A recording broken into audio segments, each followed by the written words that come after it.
죄송합니다. 안목이라는 것은 어떤 것의 가치를 판단하거나 구별할 수 있는 능력입니다. 예전에는 잘 몰랐는데 요즘 따라 느끼는 것은 이 안목이 참 중요하다라는 것입니다. 미적 안목이 뛰어나신 분들은 하나의 그림을 봐도 다르게 느낍니다. 무엇이 아름다움이고 무엇이 가치 있는 것인지를 보게 됩니다. 패션의 안목이 뛰어난 분들도 마찬가지입니다. 보는 것과 관련된 것은 아니지만 음악 역시 그렇습니다. 좋은 음악을 많이 들어서 귀가 트여 있는 사람은 좋은 소리가 무슨 소리인지 압니다. 좋은 음악이 무슨 음악인지 알고 만들 수 있습니다. 사업도 그런 것 같더라고요. 사업을 할 때에도 뛰어난 사람이 누구냐면 개인의 능력치가 좋은 사람이 뛰어난 것이 아니라 안목이 있는 분들이 사업을 잘 하시더라고요. 그냥 개인의 능력치가 좋으면 그 개인의 능력치 가지고 뭔가 하면 그것은 좋은 자영업이 될 수는 있지만 사업의 영역으로 가게 되면 안목이 있어야 합니다. 어떤 분야에 안목이 있어서 사람을 잘 봐서 좋은 일꾼을 잘 뽑고 시대의 흐름과 돈의 흐름을 잘 봐서 잘 투자하고 돈을 잘 쓰시는 분들이 사업을 하게 됩니다. 그래서 여건이 된다면 젊을 때부터 안목을 키우고 넓히는 것에 훈련하고 조금 투자할 필요가 있습니다. 그런데 안목이라는 것이 하루 열심히 일해서 벌고 먹고 사는 사람들에게 안목이라는 것은 조금 배부른 이야기입니다. 사치입니다. 실제로 그렇습니다. 고상한 예술을 하거나 사업을 하거나 대단한 일을 하기 위해서는 안목이라는 것이 필요하지만 보통 사람의 삶에서 안목은 먼 이야기입니다. 배부른 이야기인 것이 맞습니다. 세상에서의 안목은 어떤 의미로 배부른 이야기이고 사치입니다. 하지만 신앙생활은 그렇지 않습니다. 신앙생활에서의 안목은 신앙생활에서의 눈을 뜨는 것은 배부른 이야기가 아니고 사치가 아닙니다. 생명과 관련된 일이고 필수적인 일입니다. 왜냐하면 신앙의 눈을 떠야 하나님을 알고 행복할 수 있기 때문입니다. 신앙의 눈을 떠야 신앙의 실력이 생겨서 하나님이 원하시는 사람이 될 수 있기 때문입니다. 신앙의 안목, 신앙의 눈을 떠야 하나님의 기쁨이 될 수 있기 때문입니다. 오늘 말씀 제목은 신앙의 눈을 뜨라입니다. 오늘 말씀 본문 누가복음 24장을 보게 되면 예수님께서 죽으시고 3일 만에 부활하십니다. 저번 주에 나누었던 말씀 본문에서 여자들이 돌아가신 예수님의 무덤에 향품을 바르러 갔다가 무덤이 비어 있는 것을 확인하고 천사들에게 예수님이 살아나셨다라는 것을 전해 듣게 됩니다. 그리고 예수님께서 부활하셨다는 소식을 제자들에게 전합니다. 그러나 제자들은 이것을 믿지 못합니다. 그리고 오늘 말씀 본문에서 제자 2명이 나옵니다. 이 제자 2명이 예루살렘에서 엠마오로 가며 이 모든 된 일을 서로 이야기합니다. 예수님께서 죽으시고 부활하시고 이 이야기들을 하게 되는 것입니다. 그때 부활하신 예수님께서 그 2명의 제자들과 동행하시며 이야기에 동참하십니다. 그러나 이 제자 2명은 함께하고 있는 분이 예수님이라는 사실을 알아채지 못합니다. 그 이유를 16절에서 이렇게 이야기합니다. 그들의 눈이 가리워져서 그인 줄 알아보지 못하거늘. 엠마오로 가던 제자들의 눈이 가리워져서 예수님을 알아보지 못했습니다. 그러나 그 이후에 눈이 밝아지고 예수님을 알아보게 됩니다. 오늘 말씀 본문 속에서 매우 중요한 부분이 어디냐면 눈입니다. 보는 것입니다. 눈이 가리워졌다가 눈이 밝아져 뜨게 되는 것입니다. 우리가 오늘 말씀 본문을 통하여서 3가지 나누기 원합니다. 행복하기 위해서 우리가 떠야 되는 신앙의 눈이 무엇인지, 하나님이 원하시는 사람이 되기 위해 우리가 떠야 되는 신앙의 눈이 무엇인지, 하나님이 기뻐하시는 사람이 되기 위해 떠야 되는 신앙의 눈이 무엇인지 말씀을 통해 나누길 원합니다. 사랑하는 리조 청년 여러분, 오늘 말씀을 통하여서 올바른 신앙의 눈을 가지고 신앙의 눈을 뜨고 하나님과 나와 세상을 바라봄으로 하나님의 기쁨이 되는 리조이스 청년 되기를 주님의 이름으로 축복합니다. 아멘. 오늘 말씀 첫 번째는 행복하기 위해서입니다. 말씀 첫 번째로 행복하기 위해서는 예수님을 바라보는 눈을 떠야 됩니다. 성경은 보는 것에 대해서 굉장히 말을 많이 합니다. 하나님도 천지를 창조하신 이후에 보시기에 심히 좋았더라라고 이야기합니다.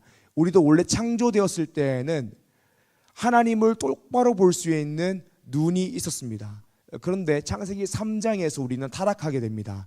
창세기 3장 4절에서 7절입니다. 제가 읽겠습니다. 뱀이 여자에게 이르되 너희가 결코 죽지 아니하리라. 너희가 그것을 먹는 날에는 너희 눈이 밝아져 하나님같이 되어 선악을 알 줄 하나님이 아심이니라. 여자가 그 나무를 본즉 먹음직도 하고 보암직도 하고 지혜롭게 할 만큼 탐스럽기도 한 나무인지라. 여자가 그 열매를 따먹고 자기와 함께 있는 남편에게도 주매 그도 먹은지라. 이에 그들의 눈이 밝아져 자기들이 벗은 줄 알고 무화과 나무 잎을 엮어 치마로 삼았더라. 아멘. 사탄이 사람들에게 왔습니다. 하와에게 다가갔습니다. 유혹했습니다. 어떻게 유혹했냐면 선악을 알게 하는 나무의 열매를 먹으면 너희의 눈이 밝아져 하나님같이 될 것이다 라고 유혹했습니다. 그리고 성경을 보게 되면 그 결과 눈이 밝아졌다라고 표현하긴 하지만 사실 아담과 하와는 선악을 알게 하는 나무의 열매를 먹고 눈이 밝아진 것이 아닙니다. 오히려 눈이 어두워졌습니다. 어떤 의미에서 눈이 밝아졌냐면 제약된 것을 사랑하는 눈이 밝아졌습니다. 제약된 것에 끌리는 성향의 눈이 떠졌습니다. 그리고 선한 것을 바라보고 선한 것을 사랑하는 눈이 어두워졌습니다. 범죄함의 결과로서 타락하여서 왜곡된 것을 사랑하는 눈이 밝아졌고 선한 것을 바라보고 사랑하는 눈이 어두워진 것입니다. 원래 인간은 하나님을 올바로 바라볼 수 있었습니다. 창조주 하나님을 올바로 바라보고 알고 사랑할 수 있는 능력이 있었습니다. 하나님의 특별 계시를 통하여서는 물론이고 천지 만물을 통하여서 일반 계시, 자연을 통하여서도 하나님을 바라보고 느끼고 하나님의 뜻을 알 수가 있었습니다. 하지만 타락 후에는 눈이 어두워져서 하나님을 똑바로 볼 수 없게 되었습니다. 엠마오로 가는 제자들도 마찬가지입니다. 그들은 분명 예수님과 함께 있고 예수님을 보고 있지만 예수님을 알아보지 못하고 있습니다. 본문을 통해 살펴보길 원합니다. 누가복음 24장 13절에서 16절의 말씀입니다. 그날에 그들 중 둘이 예루살렘에서 25리 되는 엠마오라 하는 마을로 가면서 이 모든 된 일을 서로 이야기하더라.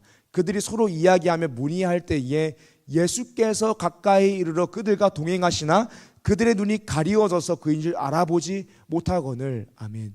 예루살렘에서 엠마오는 25리쯤 된다라고 이야기합니다. 약 9km에서 10km 정도 되는 거리입니다. 성인 남자가 걸어가면 3시간에서 4시간, 더 천천히 걸어가면 5시간 정도 걸어야 되는 거리입니다. 그 시간 동안 이 두 제자는 예수님과 동행하며 이야기를 나누었습니다. 하지만 그들은 그 오랜 시간 동안 예수님과 동행하고 예수님을 보고 있었지만 예수님이 예수님이신지 알아보지 못하고 있었습니다. 왜냐하면 그들의 눈이 가리워졌기 때문입니다. 사랑 여러분, 눈이 가리워지면 보고 있지만 보지 못합니다. 마치 매우 눈이 나쁜데 안경을 쓰지 않고 있는 것과 같습니다. 안경을 쓰지 않고 있으면 보고 있지만 보이지 않습니다. 바울의 경우 그랬습니다. 바울은 하나님의 말씀을 매우 잘 알던 사람이었습니다. 성경 말씀에 통달한 사람이었습니다. 그래서 사도행전 22장 3절에서 5절에서 자기를 이렇게 소개하기도 했습니다. 나는 유대인으로 길리기아 다소에서 났고 이 성에서 자라 가말리엘의 문화에서 우리 조상들의 율법에 엄한 교훈을 받았고 오늘 너희 모든 사람처럼 하나님께 대하여 열심히 있는 자라. 내가 이 돌을 박해하여 사람을 죽이기까지 하고 남녀를 결박하여 옥에 넘겼노니 이에 대제사장들과 모든 장로들이 내 증인이라. 또 내가 그들에게서 다메섹 형제들에게 가는 공문을 받아가지고 거기 있는 자들도 결박하여 예루살렘으로 끌어다가 형벌을 받게 하려고 가더니. 바울은 자신을 이렇게 소개합니다. 나는 유대인이다. 나는 가말리엘 문화에서 우리 조상들의 율법에 엄한 교훈을 받은 자이다. 하나님의 말씀에 대해서 또 하나님께 대하여 열심히 있는 사람이다라고 이야기합니다. 바울은 하나님의 말씀을 매우 열심히 읽었고 받고 하나님의 말씀을 매우 잘 알고 있는 사람이었습니다. 그런데 이 구약의 모든 말씀이 예수 그리스도를 바라보고 증언하고 있음에도 불구하고 바울은 말씀을 통하여 예수 그리스도를 보지 못했습니다. 그래서 말씀을 보게 되면 바울은 하나님께 열심히 있었지만 성경을 보지만 예수님을 보지 못해서 예수님을 믿는 사람들을 박해하고 죽이고 결박하고 옥에 넘기던 사람이었습니다. 성경을 봤지만 예수님을 바라보는 눈이 가리워져 있었습니다. 세상을 선명하게 바라봤지만 예수님을 바라보는 눈이 가리워져 있었습니다. 그러다가 바울은 다메섹에서 예수님을 만나게 됩니다. 사도행전 22장 6절에서 11절입니다. 가는 중 다메섹에 가까이 갔을 때에 오종쯤 되어 호련히 하늘로부터 큰 빛이 나를 둘러 비치매 내가 땅에 엎드려져 들으니 소리 있어 이르되 사울아 사울아 내가 왜 나를 박해하느냐 하시거늘 내가 대답하되 주님 누구시니까 하니 이르시되 나는 내가 박해하는 나사렛 예수라 하시더라. 나와 함께 있는 사람들이 빛은 보면서도 나에게 말씀하시는 이의 소리는 듣지 못하더라. 내가 이르되 주님 무엇을 하리이까? 주께서 이르시되 일어나 다메섹으로 들어가라. 내가 해야 할 모든 것을 거기서 누가 이루리라 하시거늘 나는 그 빛의 광채로 말미암아 볼 수 없게 되었으므로 나와 함께 있는 사람들의 손에 끌려 다메섹에 들어갔노라. 아멘. 바울은 다메섹에서 예수님을 만났습니다. 빛의 광채를 받습니다. 바울이 다메섹에서 예수님을 만나자마자 바울의 눈은 빛의 광채로 말미암아 멀어버렸습니다. 더 이상 선명하게 무언가를 볼 수 없게 되었습니다. 하지만 바울은 그 사건을 통하여서 세상을 선명하게 볼 수는 없지만 예수님을 바라볼 수 있는 눈이 뜨였습니다. 사랑하는 여러분, 어떻게 우리가 예수님을 바라보는 눈을 뜰 수 있을까요? 먼저는 예수님을 믿어야 됩니다. 그런데 이것은 말씀을 통해 우리가 볼 수 있듯이 우리의 노력을 통하여 예수님을 믿고 예수님을 믿기를 선택할 수 있는 것이 아닙니다. 예수님께서 우리 인생 가운데에 먼저 찾아오셔야 가능한 것입니다. 엠마의 제자들도 그랬습니다. 누가복음 24장 30절에 31절입니다. 그들과 함께 음식을 잡수실 때에 떡을 가지사 축사하시고 떼어 그들에게 주시니 그들의 눈이 밝아져 그인 줄 알아보더니 예수는 그들에게 보이지 아니하시는지라. 아멘. 엠마오로 가던 제자들은 예수님과 동행하고 있고 예수님을 보고 있음에도 불구하고 예수님을 보지 못했습니다. 눈이 가리워져 있었습니다.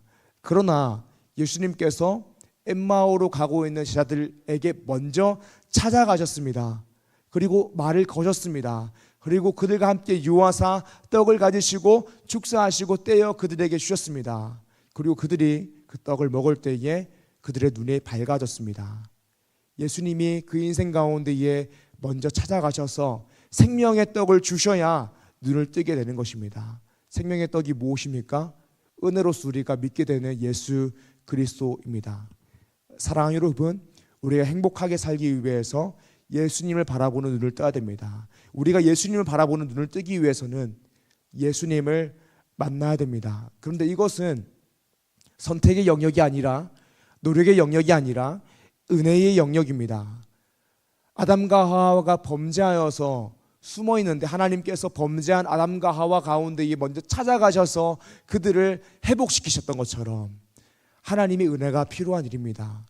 엠마오로 가던 제자들에게 예수님께서 먼저 찾아갔듯이 하나님의 은혜가 필요한 일입니다. 바울의 삶 가운데 예수님이 먼저 찾아가셨듯이 예수님의 은혜가 필요한 일입니다. 주님께서 우리에게 먼저 찾아오셔서 믿음을 주시는 것입니다. 예수님을 바라보는 눈은 이성으로서 내가 예수님을 이해함으로써 떠지는 것이 아닙니다. 믿음으로써 이해하게 되고 우리가 믿음의 눈을 뜨게 되는 것입니다. 이 믿음은 은혜입니다. 사랑하는 리조 청년 여러분, 신앙의 눈을 뜨기 위해서는 무엇보다 예수님을 바라보는 눈을 떠야 됩니다. 그러기 위해서는 예수님을 믿어야 됩니다. 혹시 이 자리 가운데에 아직 예수님을 믿지 않고 있는 청년들이 있다면 나의 죄와 비참함을 인정하고 내가 죄에서 구원받을 수 있는 유일한 길이 예수 그리스도임을 믿고 예수 그리스도를 나의 구주로 영접하십시오. 그것만이 참된 행복을 얻을 수 있는 유일한 길입니다. 그리고 사랑하는 여러분, 오늘 말씀을 통하여서 내가 이미 예수를 믿었다면 내가 예수님을 믿고 있는 이것이 나의 선택과 노력이 아니라 전적인 하나님의 은혜이기 때문에 이 은혜를 바라봄으로 감격하는 마음이 있어야 됩니다. 이것이 리조이스입니다. 은혜로 말미암아 감격하고 즐거워하는 것입니다.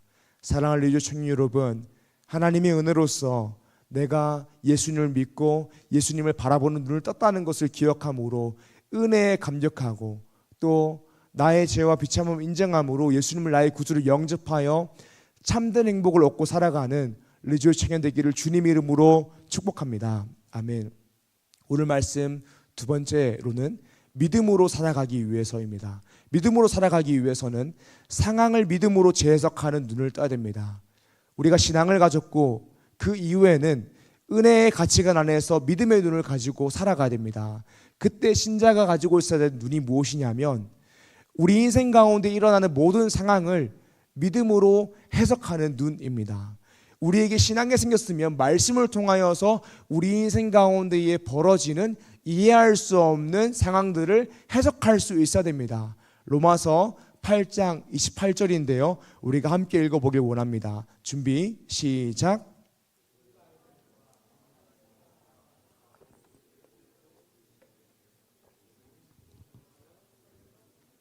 아멘. 우리가 알거니와 하나님을 사랑하는 자 곧 그의 뜻대로 부르심을 입은 자들에게는 모든 것이 합력하여 선을 이루느니라. 하나님은 하나님의 뜻대로 부르심을 입은 자들, 신자들의 삶을 지키십니다. 보존하십니다. 그리고 우리의 삶을 가장 좋은 길로 인도하십니다. 우리가 이 말씀을 믿는다면 이 사실을 신뢰함으로 내 인생 가운데에 내가 원하지 않는 상황들이 벌어져도 하나님께서 나를 가장 좋은 길로 인도하고 계시는 과정 중에 하나라는 것을 믿어야 합니다. 요셉의 삶을 기억해 보길 원합니다. 요셉은 아버지의 편애를 받았습니다. 아버지의 편애를 받아서 형들의 미움을 받았습니다. 형들의 미움을 받아서 애굽의 노예로 팔려가게 됩니다. 노예로 팔려갔지만 요셉은 절망하지 않고 열심히 일을 합니다. 보디발의 집에서 인정을 받아서 가정 총무가 되었습니다. 인정을 받았습니다. 먹고 살만했습니다. 하지만 보디발의 아내가 유혹을 했을 때에 그 유혹에 넘어가지 않자 모함을 받게 됩니다. 그래서 요셉은 억울하게 옥생활을 하게 됩니다. 옥생활 중에서도 성실하게 옥생활을 감당해서 그곳에 인정을 받아 그 옥의 제반 사무를 맡는 총무가 되었습니다. 그곳에서 술 맡은 간원장을 만나서 꿈을 해석해 주었고, 술 맡은 간원장은 자신이 옷 밖에 나오면 너의 억울함을 풀어주겠다라고 이야기했지만 옷 밖에 나오자 요셉을 잊어버리게 되었습니다. 그러다가 시간이 꽤 흘러서 하루는 애굽의 바로가 이상한 꿈을 꾸었는데 아무도 해석하지 못했습니다. 그때 술 맡은 간원장이 감옥에 있던 요셉을 기억하여서 요셉을 끄집어내고 요셉이 그 꿈을 해석하여서 하나님의 은혜로 애굽의 총리가 되었습니다. 그리고 총리가 된 이후에 가나안 땅에 기근이 들었습니다. 자신을 애굽의 노예로 팔아 넘겼던 자신의 형들이 기근 때문에 곡식을 구하러 애굽에 왔습니다. 사랑하는 여러분, 그때 자신을 애굽의 노예로 팔아 넘긴 형들을 보고 있는 요셉의 마음은 어떤 마음이었을까요? 요셉은 형들이 나를 미워해 팔아 넘겼으나 내가 열심히 살아서 애굽의 총리가 되었습니다 라고 말하지 않았습니다. 요셉은 이렇게 고백했습니다. 창세기 45장 5절입니다. 당신들이 나를 이곳에 팔았다고 해서 근심하지 마소서, 한탄하지 마소서. 하나님이 생명을 구원하시려고 나를 당신들보다 먼저 보내셨나이다. 아멘. 요셉은 자신의 인생 가운데에 벌어지는 이해할 수 없는 모든 일들을 바라보면서 그냥 그 일들을 바라보며 감정대로 이야기하는 것이 아니라 상황을 믿음으로 재해석할 수 있는 믿음의 눈을 뜨고 있었던 것입니다. 왜 내가 애굽의 노예가 되었고 옥살이를 하게 되었는가를 믿음 안에서 해석할 수 있는 믿음의 눈이 있었던 것입니다. 사랑하는 여러분, 믿음을 가지고 있는 사람이 떠야 되는 눈이 무엇이냐면 어떤 상황이 나에게 닥치더라도 그 상황을 믿음으로 해석할 수 있는 눈입니다. 사랑하는 여러분, 오늘 여러분들이 겪고 있는 상황은 어떠십니까? 사실 대부분 우리의 상황이 쉽지 않습니다. 이 시대가 뭔가 하기만 하면 잘 되는 시대는 아니지 않습니까? 그래서 우리 청년들이 늘 불확실성 가운데에서 살아나갑니다. 그러다가 실제로 실패하기도 합니다. 취업에서 실패하기도 하고 연애에서 실패하기도 하고 경제적인 어려움을 겪기도 하고 건강에 문제가 있고 인간관계의 갈등을 겪기도 합니다.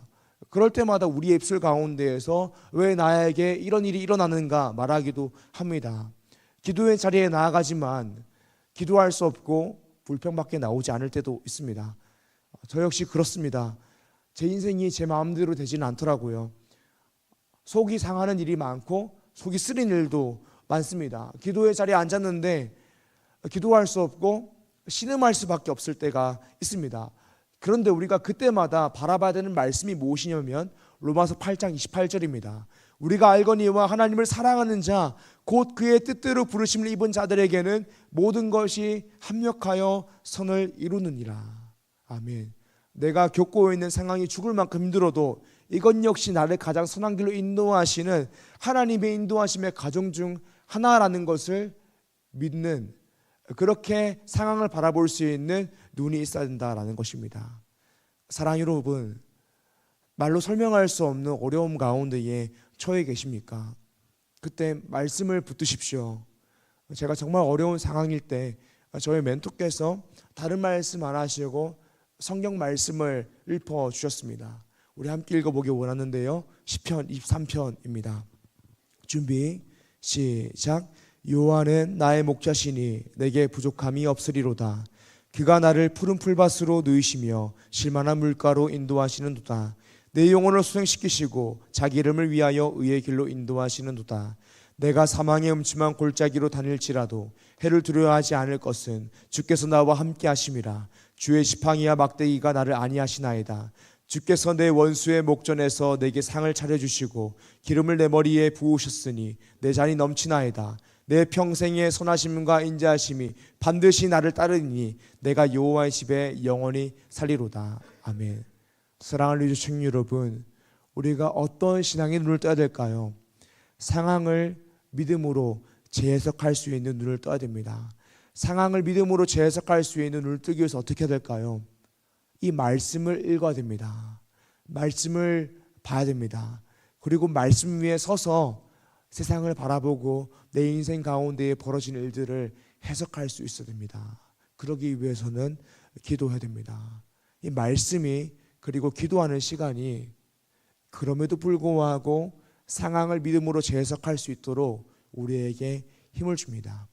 사랑하는 여러분, 힘든 상황일수록 말씀을 붙드십시오. 힘든 상황일수록 무릎으로 기도의 자리에 나아가 하나님을 붙드십시오. 그때 하나님께서 상황을 믿음으로 재해석할 수 있는 눈을 뜨게 하시고 우리 입술 가운데에서 믿음의 고백을 할 수 있도록 만들어 주실 줄 믿습니다. 사랑하는 리조 청년 여러분, 말씀과 기도를 붙잡음으로 상황을 믿음으로 재해석할 수 있는 리조 청년 되기를 주님의 이름으로 축복합니다. 아멘. 우리는 어떤 신앙의 눈을 떠야 될까요? 세 번째는 하나님의 기쁨이 되기 위해서입니다. 하나님의 기쁨이 되기 위해서 하나님의 마음을 바라보는 눈을 떠야 됩니다.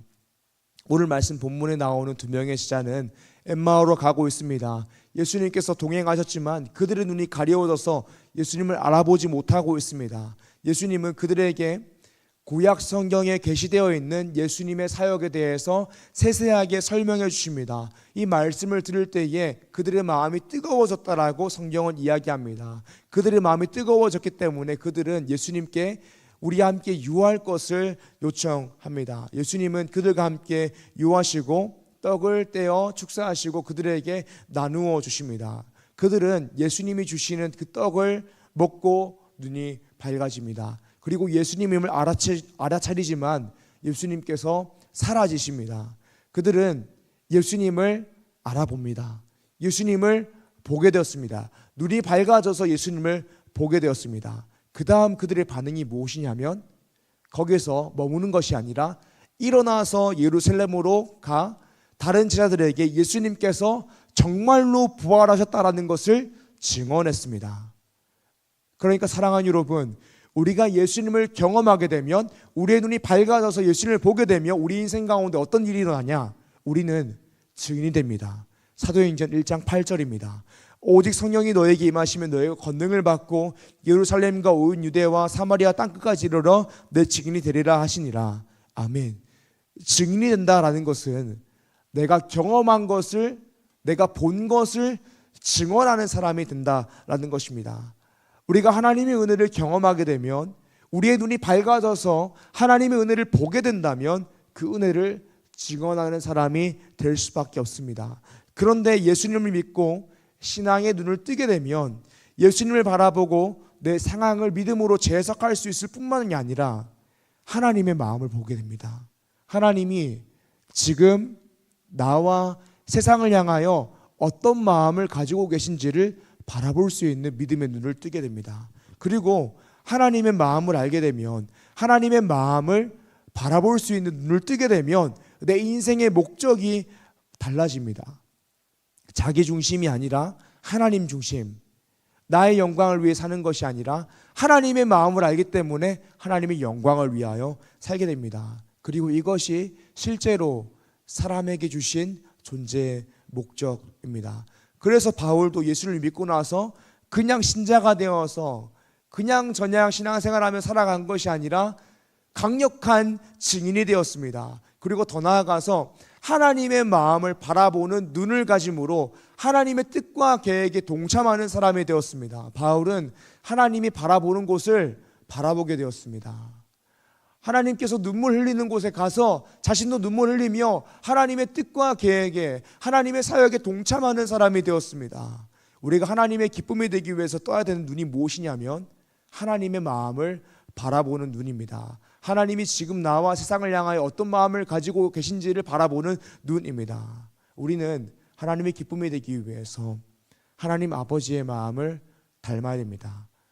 아버지의 마음을 가져야 되고 목자의 마음을 가져야 합니다. 사랑하는 여러분, 예수님을 믿는 사람은 하나님의 기쁨이 되어야 됩니다. 그리고 하나님의 기쁨이 되기 위해서는 아버지의 마음을 가지고 목자의 마음을 가져야 합니다. 우리가 옆에 앉아있는 형제 자매들을 볼 때에도 하나님께서 저 형제 자매를 어떤 마음으로 바라보실지를 바라봄으로 우리 똑같이 봐야 하는 것입니다. 그러므로 사랑하는 여러분, 교회 안에 이런 형제, 이런 자매 있을 수 있는데 교회 안에서 다른 형제 자매들 나쁘게 평가해서는 안 됩니다. 나쁘게 바라봐서는 안 됩니다. 건면해야 될 것이 있으면 건면해야지만 사랑하는 마음으로 품어주는 것이 교회 공동체입니다. 뭔가 따끔하게 건면할 것이 있으면 100번 생각하면 한 번만 말하시고, 사랑의 표현, 위로의 표현, 격려는 한 번만 생각나도 100번씩 말하십시오. 물론 영적인 도전은 자주 주어야 합니다. 우리가 우리 옆에 있는 형제 자매뿐만이 아니라 교회의 어른을 볼 때에도 하나님이 어떻게 바라보실지에 대해서 깊이 묵상함으로 바라봐야 됩니다. 교회 후배들, 또 주일학교 교사하고 계신 분들, 우리 아이들 바라볼 때에도 하나님 아버지께서 어떤 마음을 가지고 이 아이들을 바라보고 계실까 바라봄으로 우리가 그 사역에 동참해야 됩니다. 교회뿐만이 아니라 교회 밖에서도 마찬가지입니다. 하나님이 지금 이 세상을 향하여 어떤 마음을 가지고 계신지를 우리가 바라봄으로 세상을 바라봐야 합니다. 그런 마음으로 회사를 다니고 학교를 다니고 가정에서 살아야 하는 것입니다. 우리가 이런 하나님 아버지의 마음을 바라보게 되면 함부로 살아갈 수가 없습니다. 함부로 표현할 수가 없습니다. 함부로 말할 수가 없게 됩니다. 하나님이 사랑의 눈으로 우리 형제 자매들을 보고 있는데 그 형제 자매들에게 함부로 할 수 있는 것이 아닙니다. 하나님이 사랑의 마음으로 이 세상을 바라보고 있는데 그 세상을 외면할 수가 없는 것입니다. 사랑하는 여러분, 꼭 기억해야 되는 것은 무엇이냐면 우리가 하나님의 마음을 바라볼 때 중요한 것은 외면하면 안 된다라는 것입니다. 우리가 신앙생활 하다 보면 외면하고 싶은 장면들이 늘 있습니다. 아주 심플하게는 우리 청년부 안에서도 먼저 가서 말 걸기 싫은 지체도 있을 수 있습니다. 혼자 앉아 있는 거 봤는데 그 장면을 외면하고 그냥 우리끼리 놀고 싶을 때가 있습니다. 하나님이 어떤 마음을 주시는지를 바라봄으로 외면하지 않아야 합니다. 예수 안에서 한 공동체로 사랑하며 교제해야 되는 것입니다. 우리가 사역할 때에도 마찬가지입니다. 교회 안에 A 사역도 있고 B 사역도 있고 C 사역도 있는데 내가 드러나는 사역도 있고 내가 즐거워하는 사역도 있지만 내가 동참하기 싫은 사역도 있기 마련입니다. 외면해서는 안 되는 것입니다. 외면하면 안 되는 것입니다. 하나님이 어떤 마음을 가질지를 바라봄으로 외면할 수가 없는 것입니다. 최근에 주일 일부 예배 찬양팀이 부족해서 끝없이 기도하고 있었는데 몇 번 간구하고 있었는데 어떤 형제가 와서 이렇게 이야기하더라고요. 하나님께서 섬기는 마음을 뜨겁게 주셔서 그 마음을 외면할 수 없었다고. 사랑하는 유주 청년 여러분, 혹시 교회 안에서 섬겨야 되는 것이 있을 수 있습니다. 우리 함께 식사를 해도 설거지거리가 있으면 그것도 외면해서는 안 되는 것입니다. 우리가 단기 선교를 가도 사람이 부족하면 그것도 외면해서는 안 되는 것입니다. 셀리더의 자리가 공석이어서 누군가 섬겨야 되면 그것도 외면해서는 안 되는 것입니다. 하나님의 마음을 바라보시고 외면하면 안 되는 것들을 외면하지 마십시오. 함께 동참하고 기도하십시오. 말씀 정리하겠습니다. 오늘 우리는 신앙의 눈을 뜨라라는 주제를 가지고 세 가지 눈에 대해서 나누었습니다. 먼저 행복해지기 위해서는 예수님을 바라보는 눈을 떠야 됩니다. 두 번째로 믿음으로 살아가기 위해서는 상황을 믿음으로 재해석하는 눈을 떠야 됩니다. 세 번째로 하나님의 기쁨이 되기 위해서는 하나님의 마음을 바라보는 눈을 떠야 됩니다. 사랑하는 여러분, 신앙생활 하기 위해서는, 신앙생활 하면서 하나님의 기쁨이 되기 위해서는 신앙의 눈을 뜸으로 예수님을 바라보고 우리 인생 가운데 일어나는 모든 일들을 믿음으로 해석할 수 있어야 됩니다. 그리고 무엇보다 하나님께서 지금 나와 세상과 교회를 향하여 어떤 마음을 품고 계신지를 바라봄으로 우리가 살아가야 되는 것입니다. 우리가 그렇게 하나님의 뜻과 계획에 동참하며 살아갈 때에 하나님께서 너는 나의 기쁨이다, 너가 정말로 하나님의 기쁨이다 라고 말씀하실 줄 믿습니다. 그렇게 살아감으로 하나님께 칭찬받으며 살아가는 리조의 청년 되기를 주님의 이름으로 축복합니다. 아멘. 이 시간 다 같이 찬양하길 원하는데요, 자리에서 일어나서 찬양하길 원합니다.